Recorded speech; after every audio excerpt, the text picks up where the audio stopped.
अजीज़ों मेरी तरफ से आप सबको मसीह यस्सु में बहुत सा सलाम। खुदावंद के जिंदा पाक कलाम में से पैदाइश 29 बाब। और यकूब आगे चलकर मशरकी लोगों के मुल्क में पहुंचा और उसने देखा कि मैदान में एक कुआं है और कुएं के नज़दीक भेड़ बकरियों के 3 रेवड़ बैठे हैं, क्योंकि चरवाहे इसी कुएं से रेवड़ों को पानी पिलाते थे। और कुएं के मुंह पर एक बड़ा पत्थर धरा रहता था, और जब सब रेवड़ वहां इकट्ठे होते थे तब उस पत्थर को कुएं के मुंह से लुढ़काते और भेड़ों को पानी पिलाकर उस पत्थर को फिर उसी जगह कुएं के मुंह पर रख देते थे। तब यकूब ने उनसे कहा, ए मेरे भाइयों, तुम कहाँ के हो? उन्होंने कहा, हम हारान के हैं। फिर उसने पूछा कि तुम हनूर के बेटे लाबन से वाकिफ हो? उन्होंने कहा, हम वाकिफ हैं। उसने पूछा, क्या वो खैरियत से है? उन्होंने कहा, खैरियत से है। और वो देख उसकी बेटी राहल भेड़ बकरियों के साथ चली आती है। और उसने कहा, देखो अभी तो दिन बहुत है और चपाइयों के जमा होने का वक्त नहीं, तुम भेड़ बकरियों को पानी पिलाकर फिर चराने को ले जाओ। उन्होंने कहा, हम ऐसा नहीं कर सकते जब तक कि सब रेवड़ जमा ना हो जाए। तब हम उस पत्थर को कुएं के मुंह पर से लुढ़काते हैं और भेड़ बकरियों को पानी पिलाते हैं।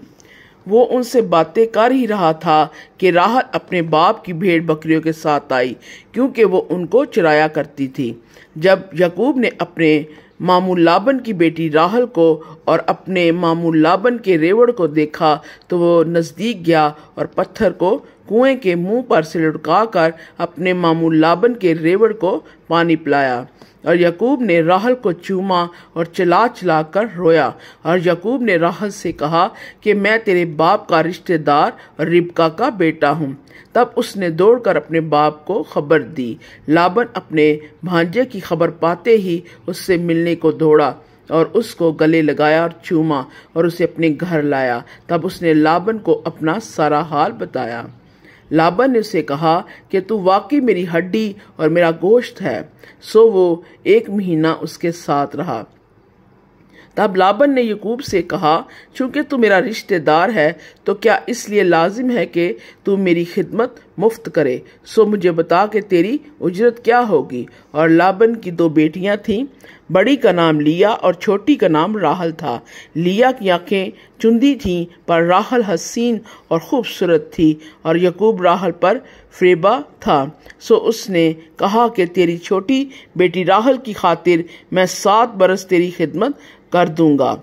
लाबन ने कहा, उसे गैर आदमी को देने की जगह तो तुझी को देना बेहतर है, तू मेरे पास रह।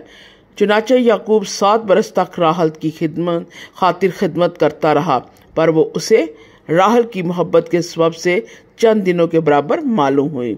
और यकूब ने लाबन से कहा कि मेरी मुद्दत पूरी हो गई, सो मेरी बीवी मुझे दे ताकि मैं उसके पास जाऊं। तब लाबन ने उस जगह के सब लोगों को बुलाकर जमा किया और उनकी ज़ियाफ़त की। और जब शाम हुई तो अपनी बेटी लिया को उसके पास ले आया, और यकूब उससे हमआगोश हुआ। और लाबन ने अपनी लोंडी जुल्फा अपनी बेटी लिया के साथ कर दी कि उसकी लोंडी हो। जब सुबह को मालूम हुआ कि ये तो लिया है, तब उसने लाबन से कहा कि तूने मुझसे ये क्या किया? क्या मैंने जो तेरी खिदमत की वो राहल की खातिर ना थी? फिर तूने क्यों मुझे धोखा दिया? लाबन ने कहा, हमारे मुल्क में ये दस्तूर नहीं कि पलोठी से पहले छोटी को ब्याह दे। तू इसका हफ्ता पूरा कर दे, फिर हम दूसरी भी तुझे दे देंगे, जिसकी खातिर तुझे 7 बरस और मेरी खिदमत करनी होगी। यकूब ने ऐसा ही किया कि लिया का हफ्ता पूरा किया।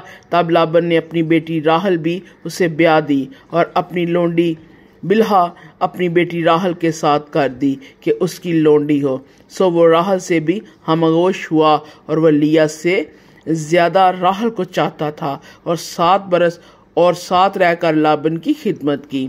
और जब खुदावंद ने देखा कि लिया से नफरत की गई तो उसने उसका रहम खोला, मगर राहल बांझ रही। और लिया हामला हुई और उसके बेटा हुआ, और उसने उसका नाम रोबन रखा, क्योंकि उसने कहा, खुदावंद ने मेरा दुख देख लिया, सो मेरा शोहर अब मुझे प्यार करेगा। फिर वो हामला हुई और उसके बेटा हुआ। तब उसने कहा कि खुदावंद ने सुना कि मुझसे नफरत की गई इसलिए उसने मुझे ये भी बख्शा। सो उसने उसका नाम शमाउन रखा। और वो फिर हामला हुई और उसके बेटा हुआ। तब उसने कहा कि अब इस बार मेरे शौहर को मुझसे लगन होगी, क्योंकि उसने मेरे 3 बेटे हुए, इसलिए उसका नाम लावी रखा गया। और वो फिर हामला हुई और उसके बेटा हुआ। तब उसने कहा, अब मैं खुदावंद की सताइश करूंगी, इसलिए उसने उसका नाम यहूदा रखा। फिर उसके औलाद होने में तवक्कुफ हुआ। खुदावंद के जिंदा पाक कलाम के पढ़े और सुने जाने पर उसकी खास बरकत हो। आमीन।